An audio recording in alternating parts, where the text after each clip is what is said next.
राजा इंद्र ने पूछा, सूत जी महाराज से पूछा, 88,000 ऋषियों ने महाराज ये तो सुन लिया पंचमो वेद उच्चेत, लेकिन इसको सबसे पहले सुना किसने भागवत जी को? बोले ये कथा सबसे पहले नारद मुनि ने सुनी। बोले महाराज ये तो बात छोटी है, व्यर्थ की बातें मत करो। बोले क्यों? बोले नारद मुनि को तो श्राप है, एक क्षण से ज्यादा कहीं ठहर नहीं सकते, पे 7 दिन कैसे ठहर गए? उनको तो काम ही घर में गए सोताएं को चूल्हा जलवाया है, नाए गए सुनाए को फुटवाया है। नारद मुनि को जानते होगे आप सब, जिसके घर में लड़ाई ना हो उसके घर में सबसे ज्यादा अगर कोई लड़ाई करवा सकता है तो वो है नारद। आप सबने देखा होगा, आप सबके आस पड़ोस में रहते सब लड़ाई करवाने वाले टॉप होते। अगर लड़वाना है तो एक दूसरे के कान भरते। अच्छा, लड़वाना है तो पति से लड़ाई कभी नहीं होगी, पत्नी के कान भरते। बात तो वे चौराहे पे ठाणे थे और बढ़िया बारन पे ऐसे ऐसे हाथ फिर रहे थे, स्टाइल में ठाणे तो जाने का दिक्कतें हम उसके आ रहे थे। इतनी कह दो हे भगवान, त्रिदेवी नहीं 9 9 10 देवी चली आए सुधी संगे, फिर तो बतकाओ दूसरों रे और लड़ाई कौन बात पे रे? कहाँ गए थे? पति कहेगा पागल है, काम कर गया, कहाँ गए? अच्छा आजकल नीम के वृक्ष के नीचे जाना कछु काम चल रहा है तुम्हारा? पति का पागल है का? गांव वाले बैठे थे, हम बैठ गए। अच्छा, और ये एक बात बताओ, सुबह सुबह ये सेंट वेंट डाल के क्यों जाते हो? पति कहेगा इसमें कौन सी बात हो गई? अच्छा लगता है? अच्छा है, अच्छा लगता। हमने सुना कि कहीं गड़बड़ी है, लड़ाई ठन गई। ले तेरे को मेरे पे शक है, एक दूसरे में भयंकर लड़ाई हुई हो, बीच का बिचौली भाग गया, लड़ गए दोनों जन। अच्छा लड़ाई कितना हो जाए पति की, लेकिन गलती अगर मनाएगी तो पत्नी, पति कभी नहीं मनाएगा, पति कभी नहीं मनाएगा जीवन में। पत्नी नहीं, पति मनाएगा, पत्नी तो सॉरी गलती हो गई, पत्नी कभी नहीं मनाएगी। पत्नी तो अपनी कड़ में रहे, भाड़ में जाओ, बोल रहा हूं बोलो, नहीं बोल रहा हूं नहीं बोलो। अच्छा सुनो, पत्नी कैसे मनवाती है हम बता दे रहे। रोटी बनाएगी तो उसको बार देगी, सब्जी बनाएगी उसमें सब्जी में मिर्च ज्यादा डाल देगी। अच्छा ज्यादा बात हुई तो कह देगी तुम्हारे बाप के नौकर थोड़ी लगे, बना लो खुद खा लो। अब तो भैया मजबूरी में राजीनामा करने। जय घर की देवी, जय घर की रानी मैया, जय घर की रानी, हाथ जोड़ विनती कर छटक छटक पानी मान जाओ तब पत्नी मानती है।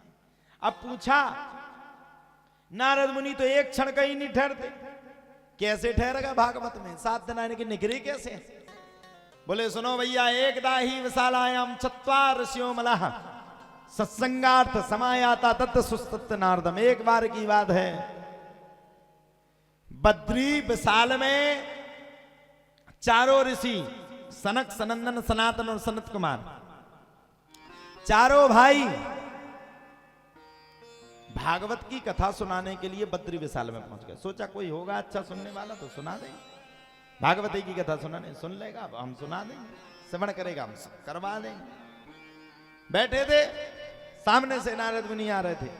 जब चारों भाइयों ने नारद मुनि को देखा, वो भी चिंता में, तो नारद मुनि से चारों भाइयों ने पूछा, अरे नारद मुनि चिंता में, कथम ब्रह्मण्य दीन मुखा कुतिस चिंता तुरो भगवान। अरे अब तो ब्रह्मा जी के मुख हो, चिंता तो चिंता में क्यों, क्या हो गया? ना आपका घर ना परिवार, आप तो साधु संत हो। कथम ब्रह्मण्य दीन मुखा कुतिस चिंता तुरो भगवान तुरतम गम्यते कुत्र कुतस्यागम नेत्र का। किस बात पे गुस्सा हो, किस बात पे चिंता तुरो? नारद मुनि ने कहा महाराज मेरा ना तो परिवार है, ना मेरा घर है, ना मेरा द्वार है, मैं तो इस संसार के लिए चिंता में बैठा हूं। पूछा महाराज किस बात को लेकर के संसार में चिंता के लिए बैठे हो? बोले बताता हूं, ध्यान पूर्वक सुनो। मैंने एक दिन मन में विचार किया कि देवता लोग मुझे अच्छे से भगवान की पूजा पाठ नहीं करने देते। मैं एक काम करता हूं, मैं पृथ्वी लोक पर जाता हूं। और बोले जैसे मैं पृथ्वी लोक पे गया सो पुष्करम चा प्रयागं चा काशी गोदावरम तथा। मैं पुष्कर गया, मैं प्रयाग गया, मैं काशी गया, मैं गोदावरी गया। मैंने जहां देखा वहां पाखंड मचे, बड़े बड़े तिलकधारी बैठे। भागवत में लिखा भी है महाराज जी, हम तो आपके सामने ज्ञानी नहीं है, और उसमें लिखा है पाखंड नृता संतो वृक्तो सा प्रग्रह।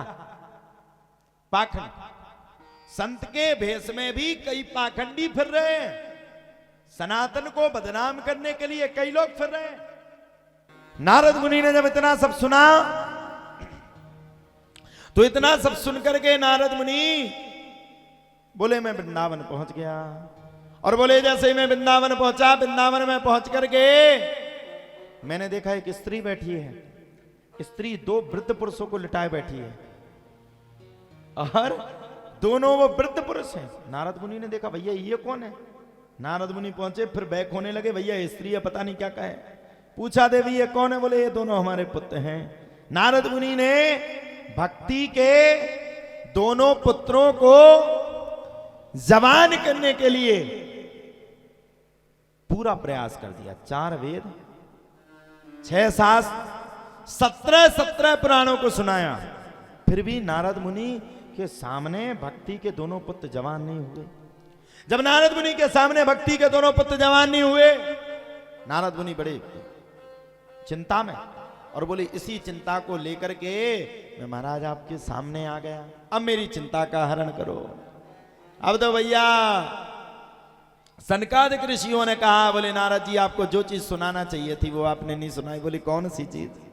अरे बोले महाराज पीलिया की दवाई की जगह आपने दूसरी दवाई दे डाली, इसलिए बोले महाराज पीलिया की ही दवाई दो, इसमें ही आपका फायदा है। नारद मुनि ने जब इतने शब्दों को सुना तब तो नारद मुनि ने तत्काल प्रभाव से पूछा महाराज बताओ क्या सुना है। बोले भागवत की कथा सुनाओ। बोले कहां सुनाए। बोले सिणु नारद वक्षामो ब्रह्मराय विवेक ने गंगा द्वार समीपे तु तटमानंद नामकम। गंगा द्वार के समीप आनंद नाम के तट पर भागवत की कथा सुनाओ। भैया हुई कथा प्रारंभ। आ गए दोनों बालक, बैठ गई भक्ति महारानी और भक्ति महारानी ने जैसे ही कथा को सुना 7वें दिन दोनों बालक अपने आप जवान होकर के खड़े हो गए। ये है हमारे धर्म में ताकत। भक्ति सुतौ तरुणी गृहीत्वा प्रेमैक रूपा सहसा राशि। श्री कृष्ण गोविंद हरे मुरारी नाथेति नामानि मुहुर बदंती।